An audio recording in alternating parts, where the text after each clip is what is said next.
Siempre empiezo diciendo dónde estamos, qué estamos haciendo, cuál ha sido el recorrido del contenido desde que tenemos internet hasta el día de hoy. Y podemos comenzar a entender que el contenido más o menos relevante y propio e independiente comenzó a suceder cuando internet ya estaba en nuestras casas, final de los 90, 2000, que comenzamos a hacer blog. No sé si le ha llegado eso en algún momento, porque yo lo viví, pero seguro hay personas que ya no conocieron ese mundo del blogging. Y el blogging era muy ápero, porque tú sacabas tu página y tú escribías de lo que tú querías. That's it. Luego llegaron las redes sociales y todavía no éramos influencers, pero estábamos posteando cosas y decíamos, me estoy comiendo este mofongo aquí, qué chulo. Y alguien dijo, ¿dónde te lo compraste? Ah, en tal restaurante. Y la persona dijo, hey, me fue muy bien en este posteo, déjame seguir haciéndolo, ¡pum! Y ya soy food blogger. Qué bello. Y ahora soy especialista, tal vez entusiasta, tengo una cuenta, voy por el mundo, comparto lo que como. Y ya por ahí vamos por 2012, 2015, donde nos convertimos en influencers. Luego la gente se volvió loca con nosotros y nos pedía autógrafo en la calle, estando en Instagram o estando en Twitter. Y ya somos rockstars. Y luego viene 2019 y comienzan a suceder estas plataformas nuevas que no son necesariamente una persona, un influencer, quizás como el Snack, quizás como el Meeting, quizás como Viene Teoría, quizás como el mismo Antinoti de Sergio Carlo, que ya son como unas plataformas, son como medios alternativos digitales, hasta llegar al día de hoy donde todo el mundo está haciendo contenido al mismo tiempo, tenemos una saturación, Alofoque es el rey de todo. Y estamos en la batalla de las plataformas, donde todos los días está pasando algo, que si el Mañanero, que si Alofoque, que si no sé quién. Ese es el mundo en que vivimos. Y bueno, si hablamos de tendencias, me encanta traer un poquito las cosas que van cambiando y van moldeando el mundo. Ahora mismo TikTok es el nuevo Google. Muchos de ustedes buscan más en TikTok que en Google, porque Google tiene ya una evolución de su contenido en video y su AI está capacitada para que cada vez que tú escribas lo que sea, te lo busque hasta más rápido y se sienta mucho más cercano que la relación que teníamos con Google. Los podcasts son arroz con habichuela, todo el mundo quiere un podcast, todo el mundo tiene un podcast, todo el mundo hace algo con un podcast. A veces ni sabemos lo que vamos a decir, pero queremos un podcast y eso lo vemos ahora a diario. Y el podcast es en video, pero también en audio. Instagram es amor, odio, lo amamos, lo odiamos, hay gente que ya ni entra, hay gente que está en TikTok, hay gente que se olvidó de Facebook o volvió a Facebook, porque ahí están pasando como unas novelas medias raras que pasan en las calles. Tener AI, inteligencia artificial, ChatGPT, toda esa gente es como tener un superpoder. Hay gente que dice que es una amenaza, hay gente que dice no, es chévere. Yo lo uso para ayudarme con la creatividad, por eso yo siento que es un superpoder. Twitter cambió de nombre. Se llama X, todavía no sabemos cómo decirle, y se cree Times Square. Eso es que el próximo paso de Twitter es convertirse como una especie de plaza, como Agora Mall, donde tú vas a poder comprar, vas a poder tirarle puya a la gente, al presidente, a todo el mundo, y vas a poder hacer más cosas, según dice el gran Dios que todo lo ve, Elon Musk. WhatsApp es la fuente. WhatsApp cada vez más es la fuente de todo, tenemos grupos y ahora salieron esas cosas llamadas canales y los canales van a ser nuevas fuentes de cosas que pasaron en grupos y pasan por canales que salen por WhatsApp y así sucesivamente.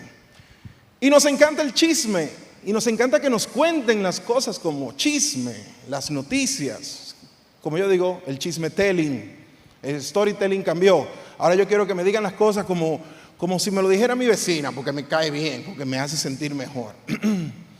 Ahora está de moda ser CEO de tu propia empresa, pero además de eso, tomar decisiones y cambiar muchas cosas hacia las personas. Un Elon Musk es hoy en día CEO y a la vez influencer de su propia plataforma. Pasa lo mismo con Alofoque, que es CEO y es influencer al mismo tiempo. La nueva religión es el entretenimiento, no son las informaciones a mi entender, no es la data, es lo que hacemos con ella. Cómo hacemos que la gente se emocione, la gente brinque, salte y se despatille. Los medios tradicionales quieren ser grandes otra vez, por eso están invirtiendo ahora muy tarde, cuando pudieron haberlo hecho hace 10 años. Pero gente como Alofoque, gente como nuevos medios y los mismos creadores como ustedes, han hecho que despierten, inviertan en estudios, inviertan en talentos y quieran estar también a la vanguardia. Las marcas y su contenido orgánico murieron. Además de pagar y no tener el alcance que deberían, ahora necesitan hacer relaciones con influencers, con plataformas, para poder llegarle a ustedes y que tengan decisión de compra. Y eso también tiene que ver con el algoritmo. Todo el mundo te quiere explicar, todo el mundo te quiere decir, yo sé esto, ahora te lo explico. Todo el mundo te quiere explicar finanzas personales, todo el mundo te quiere decir qué pasó en Twitter, cuál es el último chisme. Todo el mundo quiere ser experto y te lo está contando como el 101 de las cosas. El creador es el rey, los creadores de contenido son los que mandan, son los que mantienen el mundo y el tejido de redes sociales constantemente. Y el algoritmo nos mantiene en una burbuja donde no podemos salir y donde pensamos que lo que ocurre ahí adentro de nuestros seguidores es la verdad. Si decimos que el cielo es azul, mucha gente va a creerlo y va a salir a la calle y lo va a comprobar. Si decimos que el cielo es morado, también. Si decimos que la vacuna, bueno, ya ustedes saben. Opinion Battle, la gente está criticándose entre sí y generando peleas y chismes para ser más relevantes. Parecería que la polémica es el nuevo santo grial y lo viral cambió. Ya no es un viral. Ahora hay muchos virales que nunca vamos a saber ni vamos a entender. Hay un mega viral, hay virales dentro de burbujas, hay virales dentro de comunidades, hay virales solamente de plataformas que nunca van a llegar a otras, hay virales que solamente suceden en TikTok, hay virales nada más en Instagram. Los virales cambiaron. Y así fue que empezó la gente a hablar de comida en Instagram por ahí por 2010, cuando todavía tú tenías que tener Apple o un iPhone para entrar. Llegó Android y en el 2013 abrió el mundo. Y la gente comenzó a publicar en Instagram otro tipo de comidas, otro tipo de ángulos, y ahora la gente quería ser fotógrafo. Y esto fue muy relevante, porque el concepto de Instagram era muy de calidad y muy fotográfico. Luego fue evolucionando. Comenzamos a ver otros proyectos como Tasty, que nos encantaba visualmente, porque hacían una vaina, unas recetas y una cosa que parecía como que se hacía solo. Y era súper chulo, era súper heavy. Y cambió la manera de nosotros consumir contenido porque no solamente te estaba dando una receta, sino que te estaba entreteniendo con ella.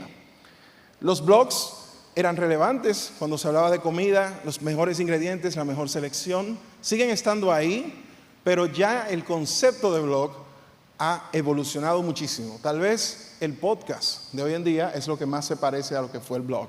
El food porn. Esa comida que veíamos, que nos daba hambre, que todo el mundo decía, me quiero comer eso, me quiero comer, whatever. Y bueno, ahora hay un señor por ahí que parece que le hace porn a la food, porque él es el donut daddy, el papá de la dona, y ha convertido el food porn en algo más que eso. Pasamos del food porn al porn in food también. Entonces, si me preguntas qué ha pasado con Instagram y la comida, creo que se ha diversificado. Comenzamos a postear o a hablar de fotos, videos sencillos. Comenzamos a ser críticos, a ser entusiastas. Comenzamos a publicar comida bastante de calidad cercana a foodborne. Comenzamos a hablar de comida, a recomendar comida, a hacer memes de comida, podcasts, opiniones, a hacer negocio con la comida, con la gente, por ejemplo, Bocao, que tiene toda una plataforma, y ahora comida como un entretenimiento. Yo puedo hacer una cuenta de memes de comida y no soy chef. Esas son de las cosas chéveres que hoy podemos ver. Entonces ya no se trata de comida, sino de lo que hay alrededor de la comida. Tú puedes ser chef, tú puedes ser lo que tú quieras. No tienes que ser el mayor o el más impresionante de todos. Es lo que tú hagas con ella y cómo tú logras engagement para mantener la relevancia. Y rápidamente les cuento entonces las claves del contenido de hoy en día. La curaduría es todo. Hay tanto contenido que necesitamos curar más contenido y eso es seleccionar lo mejor para usarlo a nuestro propósito. Lo específico es el nuevo genérico, es decir, olvídate de hablar lo básico, encárgate de hablar de cosas que nadie está hablando y sácale provecho. Por ejemplo, ese chico que hace sexo con la comida prácticamente hizo algo diferente basado en que antes solamente hablábamos de comida. No, él va a hacer algo diferente ahora y lo ha convertido en todo un mundo a su alrededor. Contexto es real power. Eso significa que el contexto y todo lo que hagamos con él es importante y relevante porque nosotros siempre nos estamos perdiendo conversaciones. Ahora mismo están pasando muchas cosas, no estamos conectados con las redes y necesitamos que alguien nos explique. Por eso, si tu contenido está enfocado en dar contexto, te va a ir bastante bien. El descontexto también. El descontexto es sacar las cosas de lo normal y de ahí nacen los memes. Cuando tú sacas una foto que no representa un contexto X y le cambias el copy o le cambias el fondo, te estás creando algo nuevo. La polémica viaja más rápido. ¿Qué tipo de polémica? ¿A quién le gusta la habichuela por arriba o la habichuela al lado? Se arma un lío ahí grandísimo. Que si el moro, que si el locrio, que si el arroz con pollo. Hay muchas formas de poder generar un contenido que genere un tipo de polémica sana. Los que beben café con azúcar, los que beben café sin azúcar no quieren saber de ellos mismos. Sin un rol claro no vas para parte. Y eso sí es importante. Si vas a hacer redes sociales, ¿de qué se trata tu cuenta y cuál es el fin? El snack está hecho para que no te pierdas una conversación, para que no te pierdas de un tema relevante. Por eso existe. Ese es su rol. Tienes que encontrar el rol de las cosas, el significado, para poder hacer un contenido cada vez más relevante. Y AI es tu héroe, así dije. AI para mí todos los días, ChatGPT, me ayuda a generar mejores ideas, mejores publicaciones. Midjourney me genera mejores imágenes, presentaciones. Hay que verlo como un asistente a la creatividad, un acelerador a las ideas. Y es algo súper interesante cuando tú sabes combinar el rol que cada una hacen para mejorar tu trabajo. El humor es el verdadero ingrediente. Ya no solamente basta con mostrar una comida rica, apetitosa. Hay que ponerle algo, hay que agregarle algo que llame la atención, que guste, que genere tal vez una risa. La personalidad es la verdadera estrategia. Estamos hoy en día en que la gente quiere seguir a Andariego por su personalidad, no necesariamente por todo lo que hay alrededor, sino porque él me cae bien. Entonces, si tú tienes una personalidad bastante llamativa, este es tu momento. Solamente enfócate en ella. Y el contenido emocional es la vuelta. Cuando ya tienes tu personalidad bien enfocada, eres un chef que se quilla cada vez que te entregan un plato o cada vez que tú subes un plato, ya tienes algo interesante que dar. El contenido emocional es la vuelta, cuando te enfocas en las reacciones y siempre piensas, ¿qué es lo que la gente debería pensar cuando yo publique esto? Y nada, rápidamente, nosotros tenemos dos proyectos, uno muy enfocado en el mundo gastronómico de otra manera, y a la vez que explica cosas alrededor de la dominicanidad, que se llama Bien Picadito. Es nuestro proyecto, digamos, nuestro hijo menor, y que ya de por sí ha tenido un muy buen crecimiento y ha tenido una muy buena aceptación. Les invito a que lo sigan. Esta semana hicimos ese posteo de quién es el dueño real de la mata de guineitos, donde se sembró o del otro lado. Eso puede recordarnos otros temas. Golopón, galletón, trompá. Esas son las formas de que el dominicano le dice a los golpes, ¿no? ¿Y qué es eso? ¿Alguien sabe? Un chipero. No, pero no de lo que con la tarjeta de crédito, no. Ok. Lo que prenden estufa. Nosotros hicimos la cuenta para entender al dominicano y se llama Bien Picadito. Pueden entrar, pueden ser parte del experimento. Y el Snack Report, creo que ya es un tema un poco más conocido, está basado en entender las tendencias, en saber de qué se está hablando y yo poderlo entender de una forma más sencilla. Está basado en esta fórmula en donde entendemos el contexto, le agregamos humor y curaduría, que es para nosotros lo más importante. Es más o menos esto. Todo lo que hay, que entendemos que es relevante, lo pasamos por el filtro de las ideas y la curaduría y tenemos un medio multiplataforma que genera una serie de contenidos emocionales conectados entre sí. Ese fue el primer snack. Yo lo hice un día poco aburrido y luego fue evolucionando a lo que quizás ustedes conocen el día de hoy. El snack existe para que nadie se quede fuera de una conversación relevante. Ese es su rol, que era lo que le decía ahorita. Debemos tener un rol claro. Y hoy en día es una plataforma conocida, relevante, que hace, digamos, 4 años cambió muchas maneras de hacer tal vez el contenido informativo. Ahora nos enfocamos hacia el entretenimiento. Como cuando estás en el restaurante y ves que ya llega tu comida. La felicidad es saber que tienes pizza de la noche guardada. tenías una croqueta en la mira y se lo comió otro, eso pasa mucho. Cuando te ponen las cosas que no consumiste en la cuenta, ¿verdad? Cuando se te fue la mano comiendo wasabi en el sushi. ¿A quién no le ha pasado? Y bueno, esos son insights. Nosotros nos basamos en reales situaciones para convertirlo en contenido emocional, que era lo que decíamos. En cuanto a la gastronomía, en 2021 hicimos un helado que se llama Diablo Dios Mío. Nos encantó ese nombre. Y el helado era helado de chocolate de Ferrero Rocher con Nutella, para generar el efecto Diablo Dios Mío. Le fue muy bien, fue un experimento con un amigo que tiene un restaurante digital, Gamal Sam. Y nada, fue un gran experimento y estamos planificando para el 2024 tener más cosas así. Y ya para finalizar, estamos pensando este año apostar a la plataforma gastronómica de otra manera, con un programa nuevo de reconocimientos, ofertas y exclusividades llamada El Snackeo. Y nada, de eso se trata. Si quieren hacer una pregunta. Gracias, Alf. Alf, ¿cuál es el contenido de mayor engage en el público y en cuál plataforma tú recomiendas para publicar?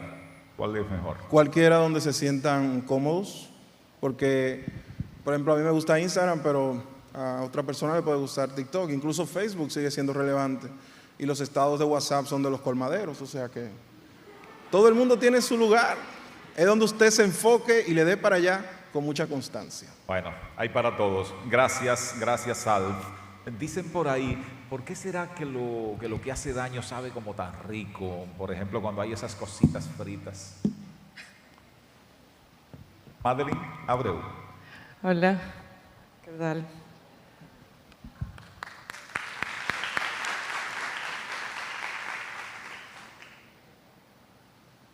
Oh.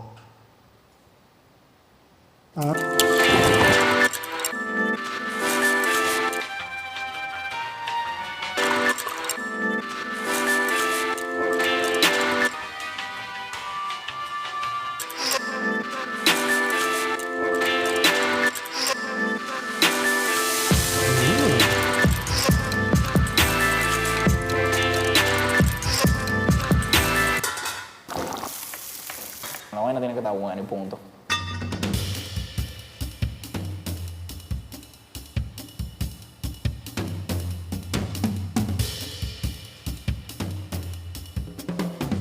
Para los que no saben, la bandera es como el plato nacional de almuerzo en República Dominicana.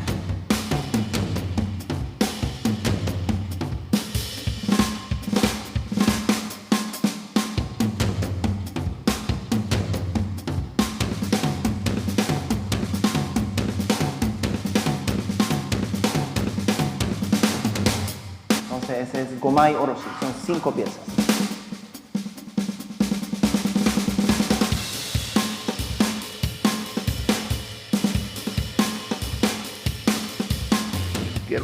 Una receta tan ancestral como es la receta del casabe, herencia taína arahuaco.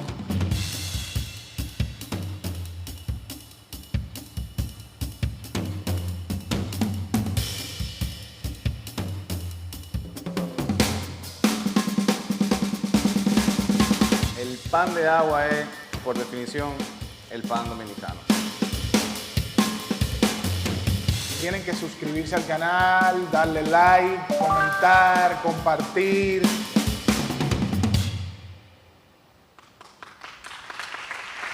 Esta es la parte en la que ustedes se suscriben al canal. Por favor, gracias por el apoyo. Nada, eso es Umami. En esencia somos un canal gastronómico, un canal de YouTube gastronómico que busca resaltar los valores gastronómicos del país. Este es el corazón de Umami. En un inicio solo éramos 3. Rodrigo Díaz, quien es productor, Napoleón Núñez, que nos asiste en todo lo que necesitemos en el set, y esta servidora. Francis Pena, que es asesor gastronómico, y la chef Aide, que es también parte del elenco fijo del programa. Y fueron también quienes nos abrieron la puerta por primera vez, dejándonos grabar en su cocina, cuando este proyecto era full un sueño, un deseo.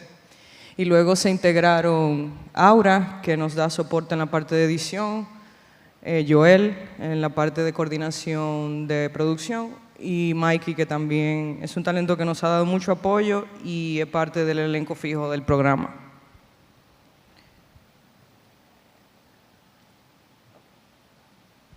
Ok, ¿por qué YouTube? De entrada, YouTube aquí en República Dominicana es uno de los medios, diría que menos saturado. Hay muchos youtubers, pero no tanto como tiktokers o como instagramers. Entonces, es en un sentido una oportunidad. Es un formato, el formato que nosotros queremos explorar es, diríamos, televisivo, porque no es contenido inmediato, que es el contenido que normalmente conseguimos en plataformas como TikTok e Instagram, sino que nosotros apostamos a, o sea, si la gente puede esperar años, una semana por una serie, ¿por qué no pueden esperar una semana por un episodio de Umami? Entonces queremos explorar ese formato que no es tan inmediato, que no es tan rápido. YouTube es una plataforma de profundización y aprendizaje. A mí me pasa que yo guardo muchísimas recetas en TikTok e Instagram, pero nunca las hago. Sin embargo, cuando veo algo en YouTube, una receta, sí la hago, porque estoy aprendiendo técnicas, estoy aprendiendo cómo realmente se elabora la receta. Entonces, eso es otro valor agregado que nosotros encontramos en YouTube. Y es una plataforma que tiene mayor alcance internacional, y esto lo soportamos con métrica. Por ejemplo, en Instagram, nuestro mayor público es de aquí de República Dominicana, el 67%. Sin embargo, en YouTube es el 21%. Luego tenemos España, Estados Unidos, Colombia y México en YouTube, a diferencia de Instagram, que en Estados Unidos, España, Puerto Rico y Canadá. Hay más países, interactuamos con más países en YouTube, a diferencia de Instagram, y en ese sentido damos más exposición a lo que es la cultura gastronómica local. Okay. Nuestro punto de partida siempre es qué queremos contar, cuál es la historia de la cual vamos a partir para hacer el episodio. Y lo que hacemos es identificar los valores que queremos transmitir en esa receta o en esa historia o lo que sea que vayamos a contar a través de métodos de observación, de investigación y de estudio. Hay un fondo gastronómico cultural común aquí en República Dominicana y ya todo está creado, es simplemente elegir un tema y hablar de él.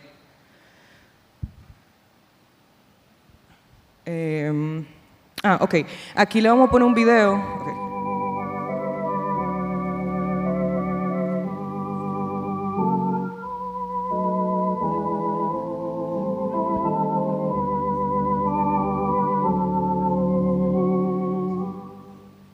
Celebro tu cumpleaños, tan pronto vi asomar el sol, y en este día glorioso pido tu dicha al Señor, porque lo he considerado como el regalo mejor. Toma un abrazo que yo te doy con mucha sinceridad.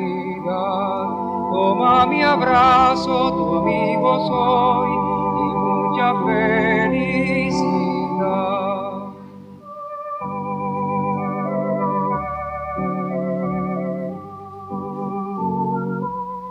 Ese video es un ejemplo de cómo... Ese es un video con esto queremos mostrar un ejemplo de cómo por observación hicimos una parte del clip en el que resaltamos esos valores culturales de cómo se celebra un cumpleaños en la República Dominicana, que quiero aprovechar para decir que la canción es dominicana, o sea, esa canción de cumpleaños. Yo cuando lo descubrí fue magnífico. Entonces, luego viene el cómo lo voy a contar. Yo pienso que esta es la parte más complicada, porque ahí donde debemos ser lo más creativos posible. Como ya dije, todo está creado. Creo que hay muchísimas recetas de sancocho, muchísimas recetas de mangú, pero lo que no hay es nuevas formas de contarla. Y en Umami lo que queremos es rehacer todas esas recetas, pero contadas desde la perspectiva de los cocineros dominicanos. Persona con experiencia, con estudio. Eso no significa que no vamos a hacer colaboraciones con fulana que vive en un campo y sabe cómo hacer el chivo de campo, pero nuestro enfoque es hacerlo a través de los chefs y poder dar un conocimiento más profesional. Voy a dar unas referencias de personas que yo considero que han buscado buenas, o sea, que han sido bastante creativos en su forma de contar la gastronomía.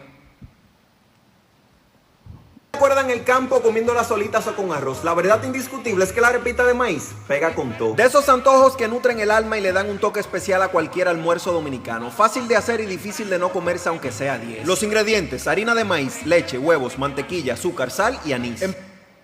Sencillo, diferente, o sea, es la misma receta, la misma arepita de maíz, lo único que te lo estoy contando de otra forma.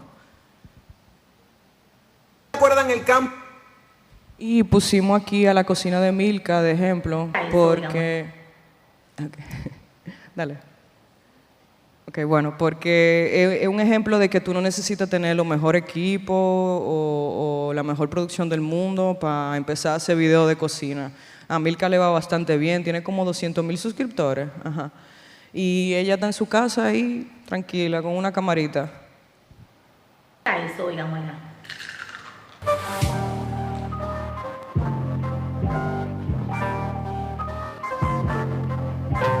Hola cocineros, ¿cómo están? Bienvenidos otra vez aquí al Sazón de Mí. Bien, ya. Eso, oiga, buena. Ya, era ahí. Se acabó ahí.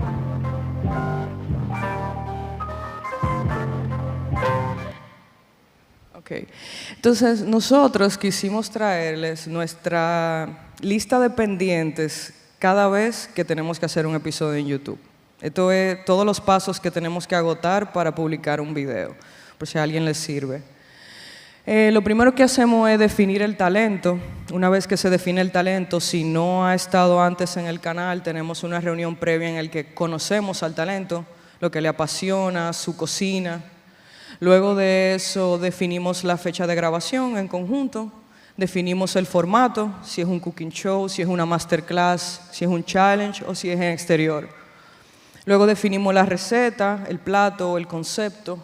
Hacemos un listado sin resoluciones de requerimientos de cocina, consultamos con el chef todo lo que va a necesitar el día de la filmación, convocamos el personal, o sea, Umami, siempre 1 hora antes de que llegue el chef, se prepara el estudio, siempre esperamos el chef listos. Ejecutamos la filmación y justo después de la filmación hacemos el data loading. Yo se los recomiendo de que... Full, señores, desde que ustedes terminen de grabar, pasen toda la información a un disco, a su computadora, porque ustedes no se imaginan las cosas que nosotros nos han pasado por no pasar la data de una vez. Archivos que se nos borran, ese es su dinero, ese es su moneda, el contenido, y tienen que cuidarlo lo más que ustedes puedan o lo mejor que puedan. Luego que pasamos los episodios, hacemos la organización, luego la edición. Luego que se hace la edición, se revisa y se hace la última pasada de video. Redactamos el título y texto para YouTube, el diseño de portada, publicar el teaser y el trailer en las redes sociales, redactar los captions para redes, publicar la receta en página web, publicar en toda la plataforma de redes sociales y después de ahí el trabajo que nunca se acaba, que es el de responder los comentarios. Todo eso para publicar un video. Ok, esto es súper importante, la responsabilidad en nuestro contenido. Todos somos embajadores y promotores de nuestra gastronomía. Con el celular, hasta grabar lo que hice al mediodía en casa y publicarlo, eso es una responsabilidad que nosotros tenemos como país, porque eso funciona como promoción de nuestra gastronomía. Entonces, si tomamos la decisión de conscientemente hacer contenido gastronómico, debe haber una responsabilidad en cuanto a la información que se da. Es decir, hay que investigar. Sí hay diferentes recetas para hacer un sancocho, pero hay una base. Entonces, fundaciones como Fundación Sabores nos facilitan bastante información en Internet para nosotros empaparnos de toda esa información y poder dar algo más real al público internacional. Nosotros cada vez que hacemos un episodio que tenga que ver con cocina dominicana, nosotros recurrimos a Sabores, a hacer una investigación de lo que realmente, no hablar cosas que no son. Entonces, es importante que nosotros como generadores de contenido entendamos que tenemos esa responsabilidad. Prueba y error. Sí, esto ha sido mucha prueba y error. Nosotros ya tenemos 3 años con el canal y al inicio empezamos con una visión muy, que si un ceviche inspirado en Pierre Mondrian, cosas muy exóticas y demás. Y eso no nos estaba funcionando. Entonces tuvimos que hacer más ejercicios, diferentes tipos de contenido y nos dimos cuenta que lo que nos funcionaba y lo que nos sigue funcionando es hacer contenido local. Es decir, resaltar los valores gastronómicos de República Dominicana. Lo que a ti te gusta no necesariamente lo que le gusta a la gente. Esto fue algo que a mí me costó aceptar. Producción me obligó a aceptarlo. No todo el contenido se puede hacer, tiene que ser rentable, tiene que ser factible y tiene que funcionar en el tiempo. Yo le voy a poner un ejemplo de un contenido que hicimos que no nos funcionó, lo hicimos una vez, fue un piloto, pero se intentó, no.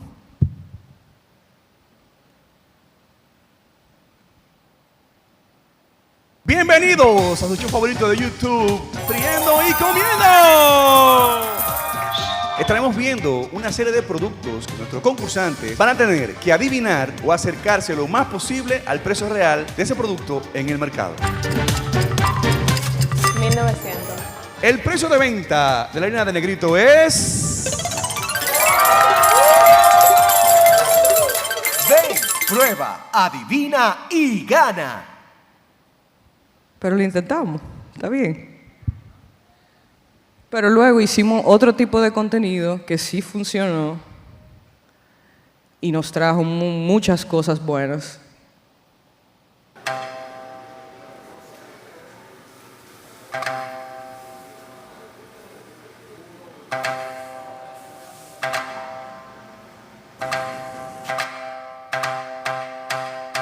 Yo definiría la cocina de samurái como un espíritu japonés, pero con el ADN de japoneses y japoneses criados en República Dominicana. Nunca no voy a pensar eso, será así. Único pensando, ya yo, edad como 62, entonces después futura, ¿cómo hago? Si nadie no va a continuar, yo tengo que vender, pero mi hijo quiere continuar, está bien. Entonces, ya yo no voy a pensar eso. Sí.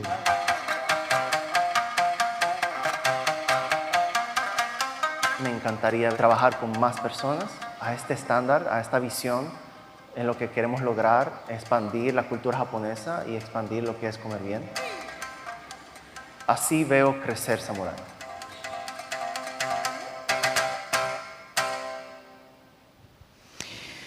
Nada,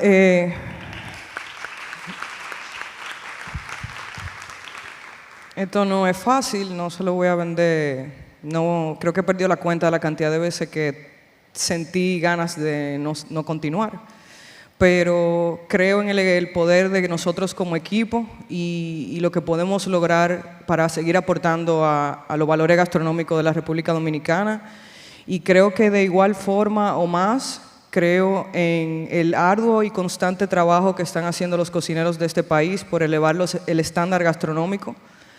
Y de igual forma creo en el compromiso que tienen todos los generadores de contenido de igual forma como nosotros, seguir elevando los valores gastronómicos del país.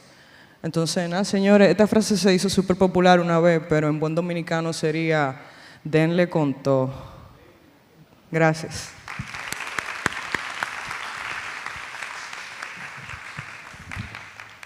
¿Me ayudan, jóvenes? Gracias. Gracias, Madeline, muchas gracias. No sé a ustedes, pero viendo esto, ya estoy sintiendo hambre otra vez.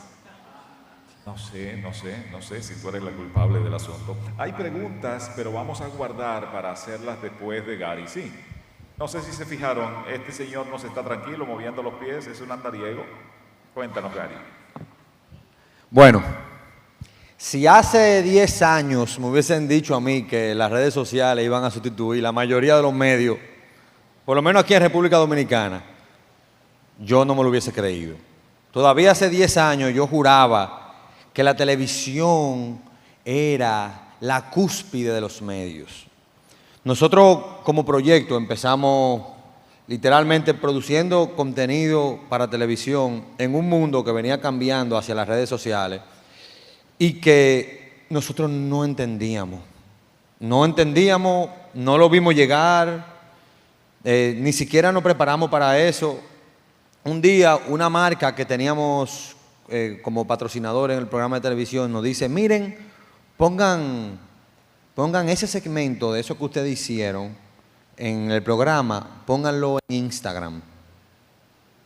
Y yo dije, en Instagram. Pero el Instagram de nosotros lo usamos para poner fotos y decir que viene un episodio en televisión. Yo no pensé que las redes sociales eran en sí un medio. Yo no me imaginé jamás que yo tenía que prestar atención a lo que yo iba a poner ahí, porque lo que iba ahí era, mira, este es el contenido que va para televisión. Vete para televisión el domingo a las 6. Y cuando me dijeron eso, yo digo, bueno, si eso es lo que ustedes quieren, yo lo hago. Eso no es nada. Pero después me preguntaron, ¿cuánto tú no vas a cobrar por eso? Y dije, ¿a cobrar? Esto vale dinero. O sea, las redes sociales valen dinero. Yo puedo cobrar por poner una foto. Y sí, ya había mucha gente cobrando. Ya había mucha gente que creaba contenido y que se lo estaban pagando. Pero yo no había llegado a ese mundo y aparentemente estábamos tan concentrados en los montes y en los campos y en los negocios de la provincia que no entendíamos que ya había un mercado de redes sociales que no habíamos ni siquiera pensado en aprovechar. Y así nosotros pusimos el primer post pago en Instagram de Andariego y nos dieron 1,800 pesos. Porque cuando me preguntaron cuánto nosotros vamos a cobrar, yo lo que dije fue, nada, eso no se cobra. Y cuando salí a preguntar a la gente cuánto costaba, nadie me supo decir. Yo dije, dile que den 2,000 pesos y lo negociaron y nos dieron 1,800 pesos. Para mí en esa época era una revolución. Yo dije, no, pero yo nada más tengo que hacer como 400 de esto y este proyecto está funcionando, pero no me daba el tiempo. Y así, poco a poco, nos fuimos dando cuenta de que había un mundo paralelo a lo que nosotros hacíamos en televisión en ese momento. Había un mundo paralelo y había dos públicos totalmente distintos. La gente que nos seguía en Instagram era un mundo y lo que nos veían en televisión eran otros. Y las necesidades de cada uno de esos públicos eran diferentes. Totalmente diferente. La manera en que yo decía cómo el comedor de Doña Chen en Nagua vende su pescado y lo cocina, no era la misma que como yo se lo tenía que decir a la persona en Instagram. Las personas de Instagram querían que yo le hiciera un resumen de una cuestión que para mí tenía que durar 7 minutos. Y tuvimos que aprender cómo hacer eso, resumirlo de una manera que fuera atractiva, pero también dejándole la identidad a Doña Chen en su negocio, pero respetando también que ella tiene recetas que tal vez no quiere revelar totalmente, que lo que quiere es que la gente vea que son buenas, un más o menos, pero que lo motive a que lo visiten.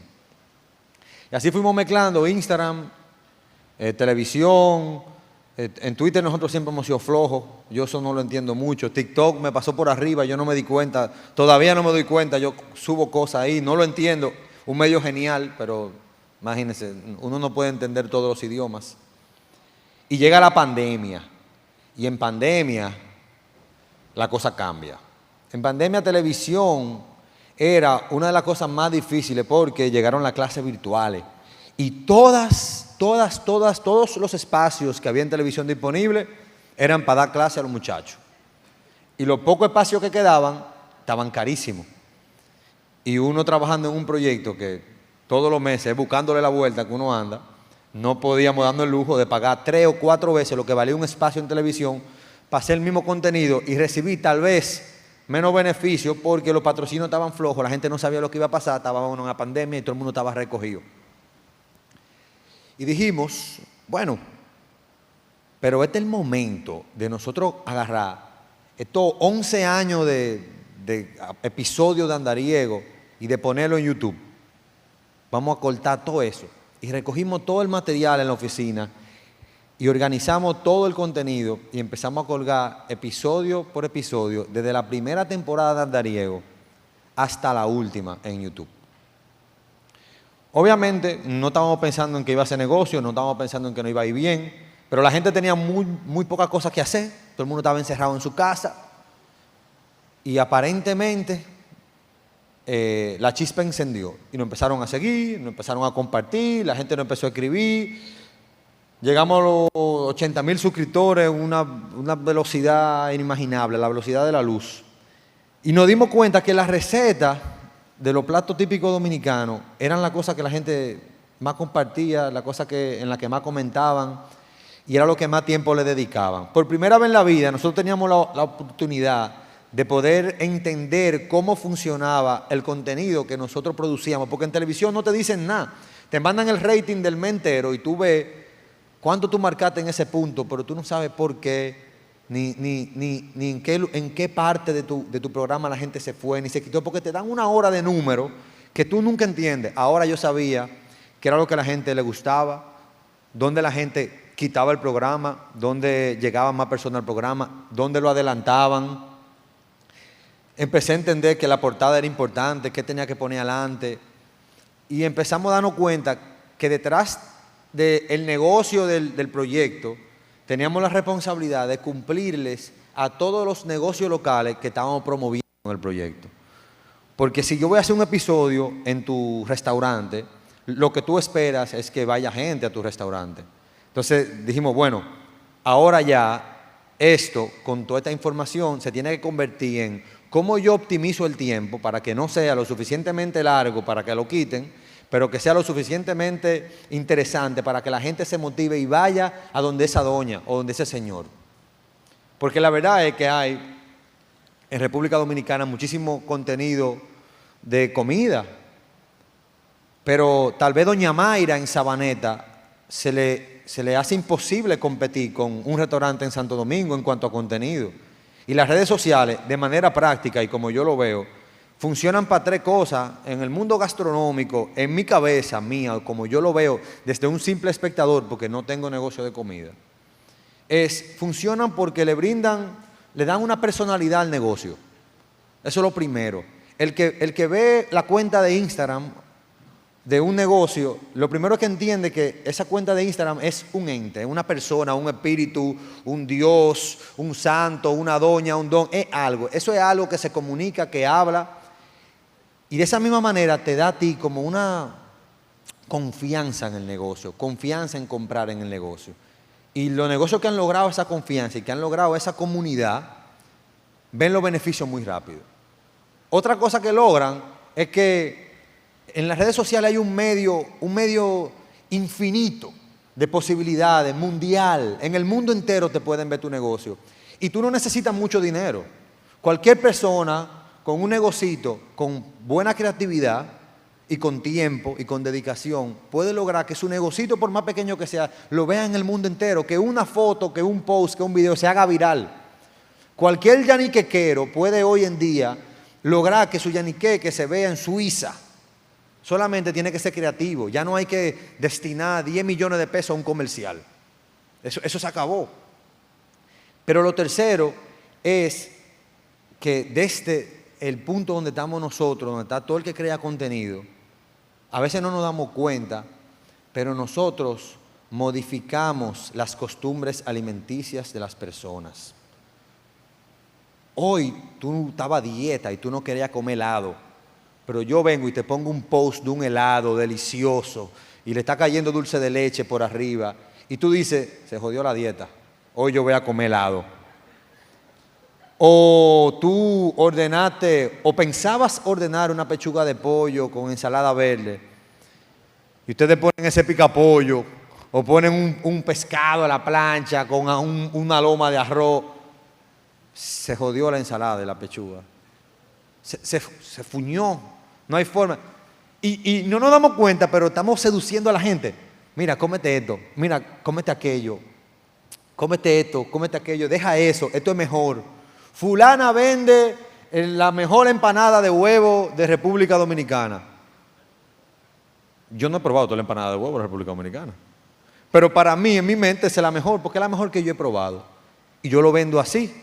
Y ustedes van a probar la mejor empanada de huevo de República Dominicana. Y lo más probable es que cuando vayan piensen que sí, que es la mejor empanada de huevo de República Dominicana, aunque no hayan probado toda la empanada de República Dominicana. Eso es una responsabilidad.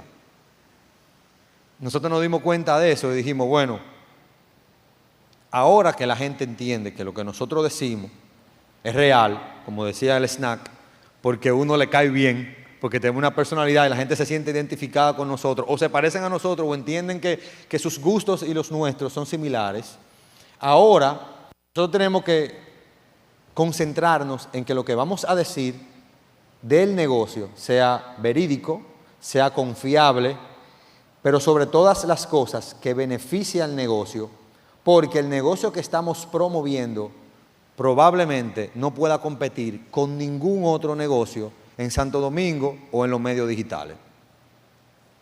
El señor que está, don Juan, que vende arepita de mano en Baní, quien va de salida antes del cruce de la bomba, vende arepita de maíz, no tiene Instagram, nunca va a tener un Instagram.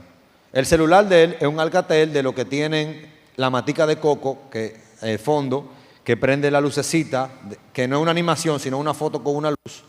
Y él es feliz con su celular, es el que él tiene, y yo dudo mucho que a esa edad que él tiene y con tanto trabajo, él pueda entender cómo funciona un smartphone, cómo funciona el internet, cómo él va a subir una foto, cómo hacer una foto y cómo ponerla en una red social. Y si lo logras por casualidad de la vida, va a pasar como el Instagram de mi mamá, que es el Instagram donde yo y mi hermana le damos like, porque más nadie la sigue, porque la mayoría de las fotos ni se entienden.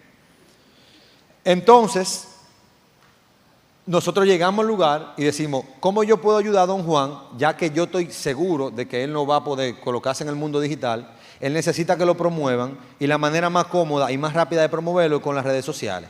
Y ahí empieza entonces la estrategia de que cómo yo vendo un negocio de una persona que es un dominicano cualquiera, que tiene el don de la cocina, que lo desarrolló con el tiempo por estar cocinando, o porque nació con el don, o porque su mamá le enseñó, que es algo importante que uno debe de resaltar, pero que no es el típico restaurante precioso, sino que es un señor que tiene un anafe con la tapa de un abanico, la rejilla de arriba del carbón, y ahí él pone su arepita de maíz envuelta en una hoja de plátano.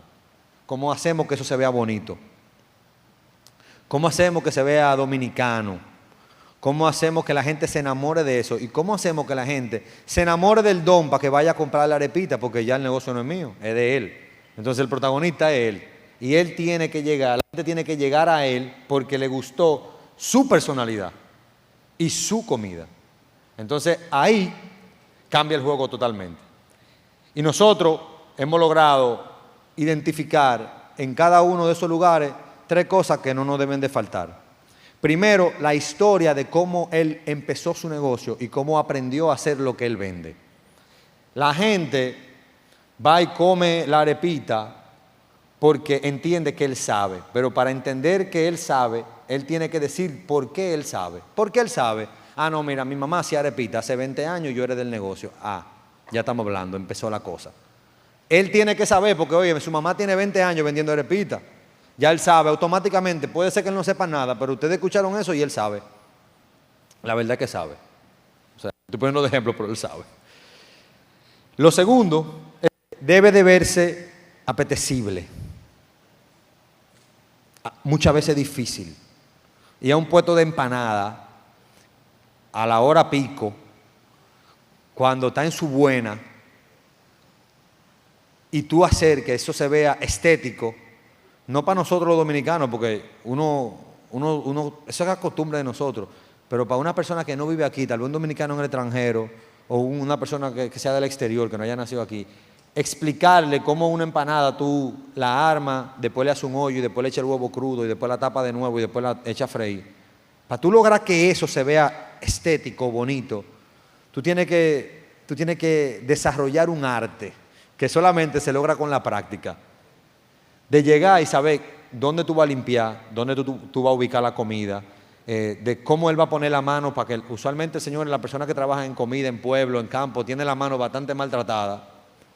Cómo tú le vas a cubrir la mano para que se vea la mano pero no se vea.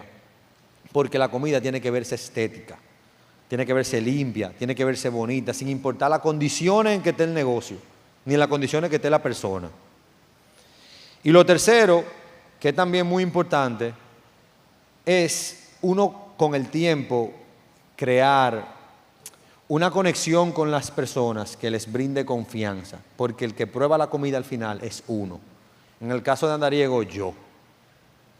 Entonces, durante años, que fue de los 3 puntos lo que nos salió más fácil, lo único que nosotros hemos tratado de hacer es de mantener un personaje en el programa que sea constante todo el tiempo. Y tenemos más de una década que Andariego hace lo mismo, habla de lo mismo, trata los temas de la misma manera, busca los destinos de la misma manera, los atractivos naturales que lo presenta de la misma manera. Y eso ha creado con los años que cuando yo mencione un atractivo o un comedor o una comida, la gente entienda que es real, porque la gente ya confía en nosotros. No es una obra de arte, no es algo que se logra de la noche a la mañana, pero es algo que es muy fácil de lograr. Es simplemente tratar de equivocarse lo menos posible, tratar de opinar lo menos posible de las cosas que no tienen que ver con lo que tú sabes. Y lo tercero es tratar de que todos los lugares que se promuevan sean verdaderamente buenos y que verdaderamente valgan la pena.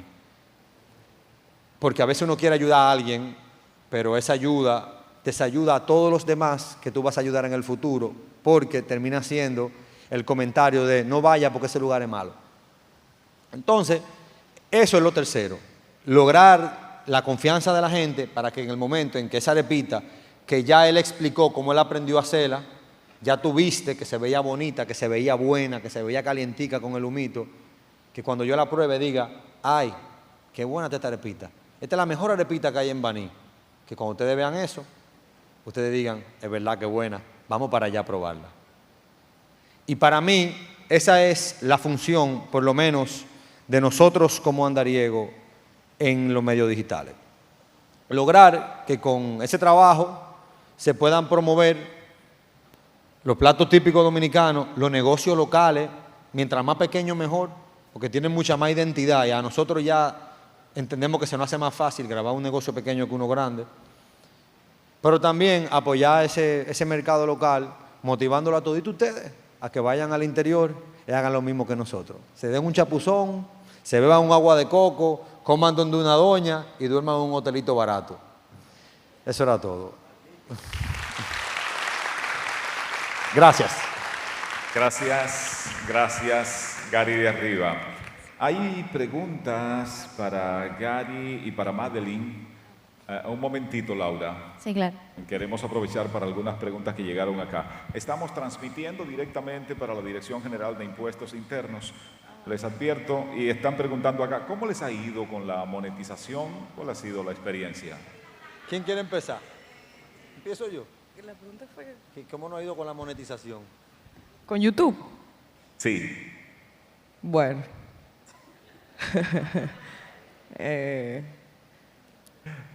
Nos cuesta mucho más producir el programa. Mucho más. Pero ustedes quieren que le dé un número exacto. Nosotros ahora mismo estamos ganando como $100 mensuales, publicando 4 veces a la semana. Gary, es lo contrario, atiendan. El modelo de negocio de YouTube, por lo menos a la escala de nosotros, porque a otra escala yo no puedo hablar porque no estoy en esa escala. Es más de buscar patrocinadores que crean en tu proyecto y que patrocinen el contenido que tú vas a crear porque los views, aunque la gente crea que pagan mucho, realmente no pagan tanto. Y pagan dependiendo de la ubicación de ese view. O sea, un view de una persona en República Dominicana paga mucho menos que lo que paga un view de una persona en Estados Unidos. Entonces, eso crea, digamos, un engranaje mercadológico distinto a la hora de uno poder crear contenido, que también uno lo piensa cuando lo hace. Pero apegándonos a la dominicanidad y a los platos de aquí, sabemos que tenemos que buscar la manera de crear contenido local que sea consumido fuera, pero aún así, como no es un chismetelling, es muy difícil lograr tener 10 millones de views en un episodio o en un video, y lo que sí podemos hacer es crear una reputación con el tiempo que las marcas sientan que de verdad vale la pena apoyar lo que nosotros hacemos. Y así sí funciona el contenido. Hay otra pregunta ya un poco más del aspecto técnico. ¿Cómo ajustan el contenido de YouTube para que sea usado en Instagram y en TikTok? ¿Perdón? Lo que tienen como material para difusión por YouTube, ¿cómo hacen entonces con eso para difundirlo por Instagram y por TikTok? Quería agregar a la pregunta anterior, y disculpe, que también otra forma de monetizar es, por ejemplo, Patreon. Que los mismos seguidores te apoyen aportando. Es un poco complicado, pero es lograble. Y con relación a esa pregunta, nosotros recientemente cambiamos un poco la estrategia con las redes sociales que son más inmediatas, como Instagram y TikTok, y estamos haciendo contenido solamente para esas plataformas con la intención de promover el mismo episodio en YouTube. Y simplemente adaptamos, hacemos, como quien dice, trailer y teasers de los episodios que están en YouTube, lo publicamos en Instagram y en TikTok. ¿Y en tu caso, Gary? Nosotros tratamos de buscar qué es lo más llamativo de cada uno de los episodios y creamos una parte en formato vertical de eso específicamente. Si vamos al río más sur del Caribe, por poner un ejemplo, nosotros filmamos nuestro episodio, pero en el momento en que estamos en el río, hacemos un clip vertical hablando de eso específicamente y terminando con que si quieres seguir descubriendo los destinos de esa provincia, no se pierdan el próximo episodio. Y prácticamente se vuelve en un contenido para las redes sociales, pero al mismo tiempo promueve el episodio largo que va a estar en YouTube. Magnífico, muchas gracias. Ahora sí, ven Laura, que queremos escucharte hablando de podcast. Gracias. Bueno, gracias a la Fundación Sabores por la invitación en el día de hoy y gracias a todos ustedes que se han quedado aquí sábado en la tarde. Yo sé que es un horario complicado. Yo básicamente quiero hablar hoy sobre el podcasting como ventana a la gastronomía dominicana, lo cual pareciera algo contrariado porque el podcast es un formato más sonoro que visual. Entonces, ¿cómo llevamos la gastronomía, que es un medio, como hemos visto con Umami y con Gary, que es totalmente visual hacia un formato sonoro? Entonces, primero me voy a presentar. Yo soy Laura Castellanos, fundé Castellanos Comunicación en el 2019 y a partir de diferentes involucramientos en programas de producción de televisión, terminamos haciendo podcast, empezando con Gente Brava, el cual ideamos en el 2018 y lanzamos en el 2019 como un diálogo honesto e inclusivo con personalidades caribeñas, donde abordamos conversaciones sobre la motivación, la identidad y el coraje, mayormente con personalidades del sector de la cultura y el arte. Aquí estamos en una entrevista con Stephanie Bauer y así tenemos otro tipo de entrevistas con artistas y gestores culturales de República Dominicana. Voy a presentar un poquito de lo que es nuestro trabajo en República Dominicana haciendo producción de podcast para que tengan un poquito más de contexto de lo que significa eso. Gracias.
Gracias. Eso era un poquito de contexto, ya que así pueden saber un poquito más de lo que nosotros hacemos y que el término producción audiovisual o producción de podcast no se quede tan etéreo, ¿no?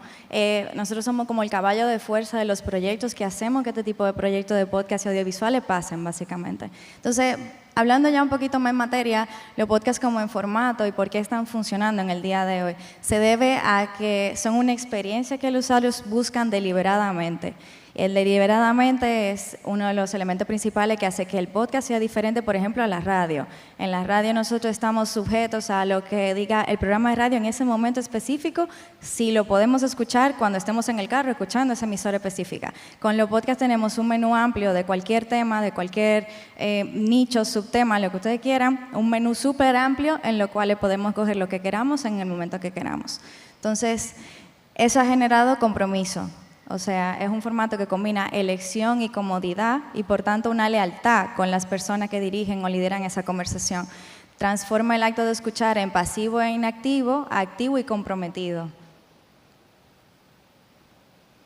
El podcast, como término, es una combinación, una palabra combinada que viene de iPod y broadcast. Es una palabra que usó por primera vez el periodista inglés Bern Hamsley en un artículo de The Guardian en el 2004, a partir de un reportaje que se hizo de un keynote que hizo Steve Jobs en 2005, anunciando diferentes tipos de modalidades para poder hacer podcast, entre ellas, por ejemplo, el lanzamiento del software GarageBand, que es uno de los más utilizados para la producción de podcast. La definición convencional de un podcast es un archivo de audio descargable, y ese es el aspecto más importante, que siempre esté disponible en la plataforma digital y por tanto sea descargable en nuestros móviles. Si ustedes tienen y escuchan podcast usualmente y tienen una plataforma como Spotify o Apple Podcast, pueden descargar esos contenidos en audio y tenerlos disponibles siempre en su móvil. A diferencia de un contenido en YouTube, que tienes que verlo streaming o tal vez bajarlo a través de un link específico que te deje bajar YouTube, pasarlo a tu móvil, el podcast siempre va a estar disponible si tienes una de esas plataformas que menciono. ¿Hacia dónde van los podcasts? Aquí traigo 4 estadísticas importantes. No son las más importantes de la presentación porque luego encuesté diferentes podcasts gastronómicos para mostrar qué están haciendo aquí en República Dominicana con eso. Pero estas son importantes porque nos dejan ver el boom, como dice esta autora, que están teniendo los podcasts más que nada a nivel internacional. A nivel local todavía nos falta un poquito. El boom de los podcasts está ocurriendo ahora. Cada año más personas escuchan más podcasts y más marcas e instituciones están apostando por ese formato. Y cómo pueden ofrecer acceso directo a este medio. Alf decía, todo el mundo está creando un podcast. Realmente estamos viviendo una tendencia muy interesante de que hay más podcasts creados que podcasts escuchados, pero eso no significa que no sea un formato tal vez atractivo, especialmente en República Dominicana, donde hay tantas cosas que todavía se pueden explorar. Hay en 2024 se prevé que la industria de los podcasts va a generar 4.000 millones de ingresos publicitarios en Estados Unidos. Obviamente en República Dominicana eso no es la realidad, pero vemos que en Estados Unidos, como nuestro referente principal, pues va a generar esa cantidad de dinero. Este año se van a registrar más de 5 millones de podcasts con más de 70 millones de episodios, lo cual nos deja saber también porque el formato tiene un papel sumamente importante. 79% de los usuarios hablaron de que cuando escuchan podcast en español lo hacen para aprender algo nuevo, lo cual nos deja saber también que la gente quiere aprender cosas, quiere educarse a través del formato y lo hacen.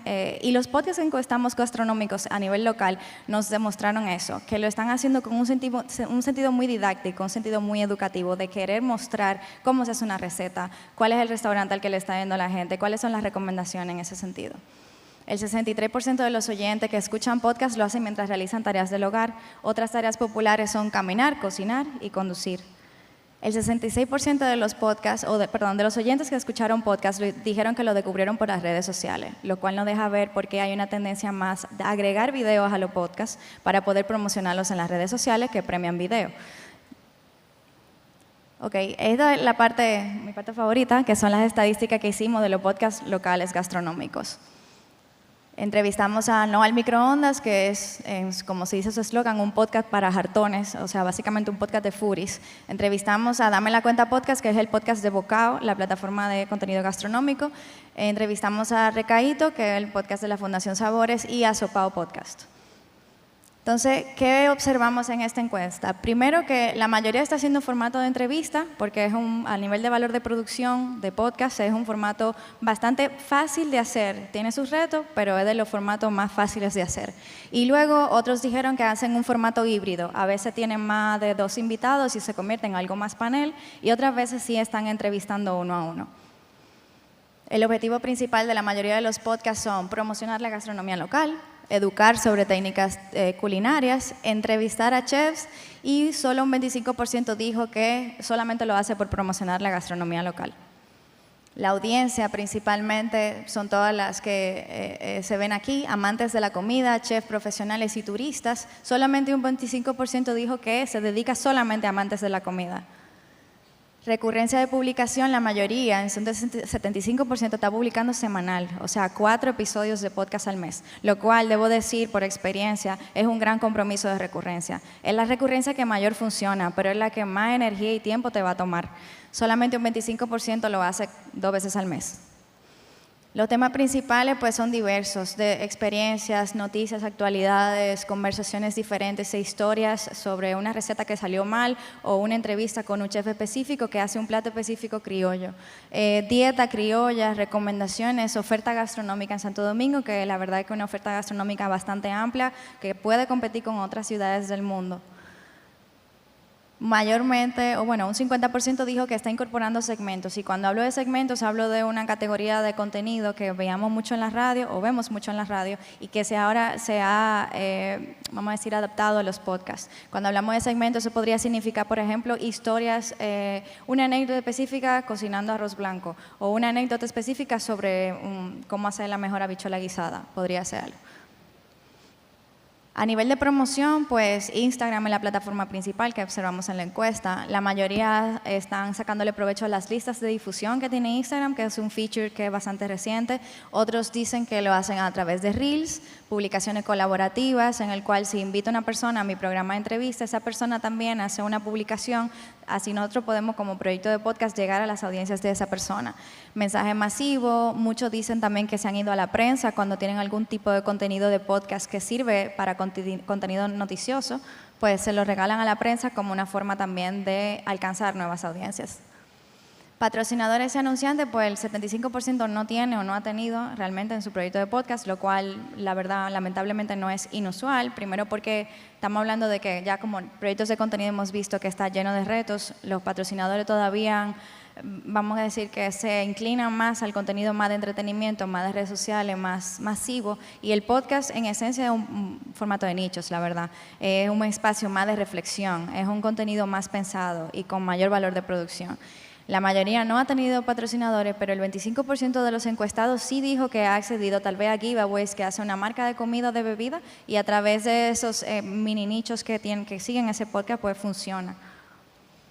A nivel de patrocinadores o anunciantes, hay muchos que han dicho que han hecho propuestas, otros que han tenido acuerdos con marcas que le auspician, por ejemplo, te regalo los equipos, te presto el espacio para grabar tu podcast, pero no necesariamente hacen ese patrocinio en dinero metálico. Otros dicen que lo han hecho con acercamiento directo o simplemente con concursos en sus redes sociales. A nivel de contenidos o beneficios para la audiencia, y aquí esto es una estrategia también de monetización del contenido en formato podcast, y lo mencionaba Madeline, que es el Patreon, o es como una plataforma de mecenazgo en la que tu propia comunidad te aporta dinero, $5, $10 mensuales, a cambio de que tú le des a ellos contenidos exclusivos que esté dedicado solamente a ellos. Un 50% ya está en la plataforma de Patreon, lo cual es sumamente interesante, y un 50% pues lo ha pensado pero todavía no ha lanzado. Y eso se debe también a que, aunque pueda servir como una ayuda para monetizar el proyecto mismo, también es considerado también un esfuerzo mayor. Muchos creadores ya están bastante cansados y saturados de hacer el propio trabajo de creación de contenido, y ponerle más trabajo para poder acceder a un contenido por membresía, pues no es tan atractivo en muchos contextos. A nivel de autogestión y renta de estudios y equipos, pues la mayoría está grabando en estudios locales. Aquí la verdad es que hace unos años, especialmente después de la pandemia, hemos observado mucho lanzamiento de estudios diferentes. Por mencionar diferentes networks de podcast como Óyete Esto, Enjoy Films, La Cabina Studio. Hay muchísimos estudios ahora mismo, una gran oferta, la verdad, que tienen precios a veces muy atractivos. El costo de una renta de un estudio solamente para grabar audio puede partir de los $1,800 la hora, hasta tal vez algo más refinado con fotografía, video, etcétera, que puede llegar a los $4,000 la hora de grabación. Entonces, la mayoría de estos podcasts están grabando en estudio, no necesariamente autogestionando con sus propios equipos, como por ejemplo el caso de Gente Brava, donde nosotros sí somos dueños de nuestro propio micrófono. La verdad es que obviamente nosotros, porque tenemos conocimiento técnico de cómo saberlo usar, pues entonces preferimos esa modalidad, pero la mayoría de la gente no necesariamente que está creando podcast tiene ese conocimiento.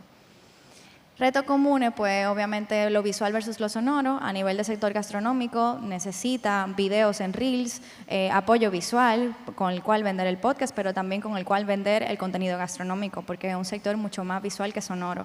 Sin embargo, a nivel de efectos de sonido, y como mencionaba ahorita, debe de sentirse como una experiencia sonora. Y la cocina, el que cocina, sabe que hay muchos efectos sonoros a los cuales sacarle provecho para contar una historia. Entonces creo que ahora estamos viendo un insight muy interesante de gente que todavía no ha explorado esa parte de cómo suena la comida en vez de cómo se ve la comida, lo cual también podría ser interesante para conectar con valores muy esenciales de la gastronomía, como lo que es el fuego, el agua, cómo suena cuando se fríe algo en la estufa, por ejemplo. Hay muchas cosas que descubrí de ese lado. Pero otros retos que también he observado en otro tipo de proyectos puede ser la consistencia.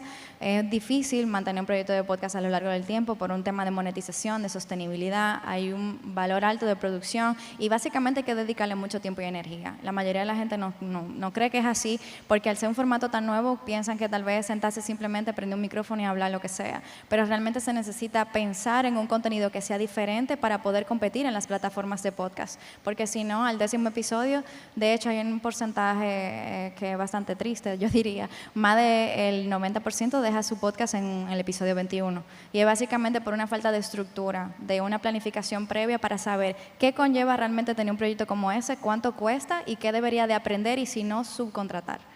Otros retos que vemos es la energía. Cuando obviamente vemos que no nos funciona la monetización, no está costando demasiado dinero, pues me canso, me saturo y bueno, lo suelto. La planificación, la gestión, tener una conversación fluida para hablar con un chef, para hablar con el dueño de un restaurante, cómo me preparo para tener una conversación que sea fluida e interesante, que sea diferente. O sea, se necesita mucha planificación e investigación y más que nada saber diferenciarte para entender que yo voy a hablar que no se ha dicho. Entonces, aquí hay unas recomendaciones tanto de los podcasts encuestados como cosas que yo busqué, de podcasts internacionales mayormente en inglés porque es un mercado bastante anglosajón, de podcasts gastronómicos que ahora mismo le está yendo bastante bien en las plataformas. Tenemos, por ejemplo, She's My Cherry Pie, que es un podcast dedicado totalmente a los bakers o a las personas que hacen repostería, hasta, por ejemplo, David Chang, que es un chef bastante reconocido, tiene un podcast con su chef y ellos ahí básicamente tienen diferentes tipos de conversaciones sobre los restaurantes que han probado, nuevas recetas, nuevos ingredientes que han descubierto en sus viajes, etc. Es una forma de uno poder intimar con el behind the scenes del sector gastronómico. ¿Cuáles son las conversaciones entre chefs, entre dueños de restaurantes que se están dando detrás de cámara? Aquí algunos consejos y recomendaciones desde los que tienen un podcast gastronómico y la verdad que me suma a estas recomendaciones. Primero, trata de ir a un estudio de grabación que te pueda dar las herramientas técnicas necesarias para que tú no pares, ¿verdad?, de publicar tu podcast con cierta consistencia. Tener una estrategia de contenido específica, tener una inspiración de referencias internacionales, dejarte ayudar por experto y tener 3 cosas bastante claras. ¿Por qué lo haces? ¿Para qué lo haces? Y con quién quieres hablar. Entonces, para terminar, yo diría que hay 5 consejos básicos para aquellos que quieran incursionar en el mundo de los podcasts, ya sea en el sector gastronómico como cualquier otro sector. Lo traje de manera generalizada porque sé que aquí hay un público con intereses diversos. Primero, define quién es esta audiencia. Pregúntate, la verdad es que si hay una audiencia para ello y cómo se ve. Como decía, en el 2023 vamos a tener más de 5 millones de podcasts activos. Entonces, ¿qué vas a traer nuevo a esas plataformas que no se esté produciendo? Número 2, planifica tu inversión con conciencia. La cantidad a gastar depende de tus objetivos. Si es por amor al arte, gasta lo que puedas pagar. No te vuelvas loco tratando de hacer una idea lo más ambiciosa posible si todavía no lo sabes hacer. Trata de gastar lo que puedas para que puedas mantenerlo en el tiempo y a medida vayan pasando los episodios, pues entonces incrementa tu inversión dependiendo del éxito que tengas y si no te has cansado todavía. La calidad del audio, invierte en buenos equipos de grabación y edición o ve a un estudio, porque un sonido claro y profesional puede marcar la diferencia entre una persona que empieza escuchando y porque se escucha mal suelta tu episodio y escucha el que se escuche bien, o con una persona que te pueda seguir de episodio tras episodio. Bueno, busca colaboradores, asesores y profesionales. Me encanta esta frase que dice, colabora con personas que te caigan bien, que crean en tu proyecto, que le interesen las conversaciones que tú quieras llevar en formato podcast. Encuentra los mejores editores y productores, y no lo digo porque soy productora, sino realmente porque una buena producción y una buena edición hace la diferencia. Además de que son los perfiles más difíciles de encontrar para este tipo de proyectos que realmente estén comprometidos con eso. Y por último, planifícate y estructúrate. Es esencial planificar los episodios y tener una estructura bien definida. Cada vez que se publica un episodio se repite el mismo proceso. Igual como lo decía Madeline, cada vez que ellos van a publicar semanalmente repiten el mismo proceso, igual con los podcasts. Los episodios son proyectos independientes. Cada uno tiene sus fases, cada uno tiene sus pasos específicos para cumplir con una fecha de publicación. Y el contenido debe ser atractivo y coherente. Y eso solamente lo da una buena estructura y una buena planificación. Mucho más allá de tener una idea innovadora, es la ejecución de esa idea para que realmente pueda dar resultado. Y nada, muchísimas gracias. Aquí me pueden seguir. Gracias. Nosotros compartimos audioguías y recursos para los que quieran aprender a hacer podcast. También damos un taller para los que quieran aprender. Así que aquí pueden tener la información. Gracias, muchas gracias Laura Castellano.